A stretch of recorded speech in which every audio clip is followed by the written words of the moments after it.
Hello my dear friends, आज हम love and romance series में सुनेंगे मध्यकालीन युग के हिंदुस्तान के आखिरी हिंदू राजा पृथ्वीराज चौहान की अमर प्रेम कथा।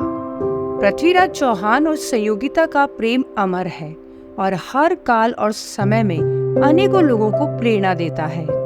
संयोगिता कन्नौज के राजा जयचंद की बेटी थी, जिनकी खूबसूरती के चर्चे दूर दूर तक हुआ करते थे। उन्हें बचपन में कांतिमती और संजुक्ता जैसे नामों से भी बुलाया जाता था। माना जाता है कि एक बार राजा जयचंद के दरबार में मशहूर चित्रकार आया था। वह चित्रकार अपने साथ कई राजाओं और रानियों की तस्वीरें लेकर आया था। उन्हीं चित्रों में एक चित्र पृथ्वीराज चौहान का भी था। तस्वीर देखते ही संयोगिता अपना दिल हार बैठी। इसके बाद जब उस चित्रकार ने संयोगिता का चित्र पृथ्वीराज चौहान को दिखाया तो उन्हें भी संयोगिता से प्यार हो गया। इस तरह मात्र तस्वीर देखकर दोनों एक दूसरे को दिल दे बैठे। जहाँ संयोगिता पृथ्वीराज चौहान पर अपना दिल हार बैठी थी, वहीं उनके पिता राजा जयचंद पृथ्वीराज चौहान से अत्यधिक नफरत करते थे। जिस वक्त पृथ्वीराज चौहान दिल्ली में शासन कर रहे थे, उस दौर में राजकुमारी संयोगिता के पिता राजा जयचंद ने संयोगिता का स्वयंवर आयोजित किया। इस स्वयंवर में अलग अलग राज्यों के राजाओं और राजकुमारों को बुलाया गया, परंतु दिल्ली के राजा पृथ्वीराज चौहान को आमंत्रित ही नहीं किया गया।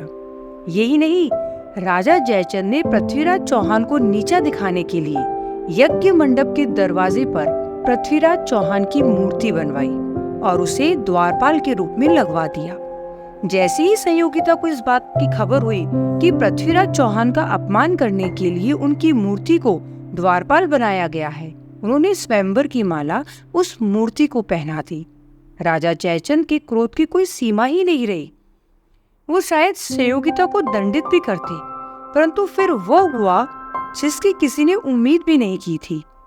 पृथ्वीराज चौहान वहां स्वयं आ गए।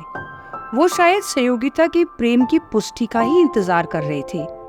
उन्होंने संयोगिता को अपने घोड़े पर बैठाया और वहां से रवाना हो गए। राजा जयचंद के सामने ही पृथ्वीराज चौहान ने अपने प्रेम को पाने के लिए इतना बड़ा दुस्साहस कर लिया था।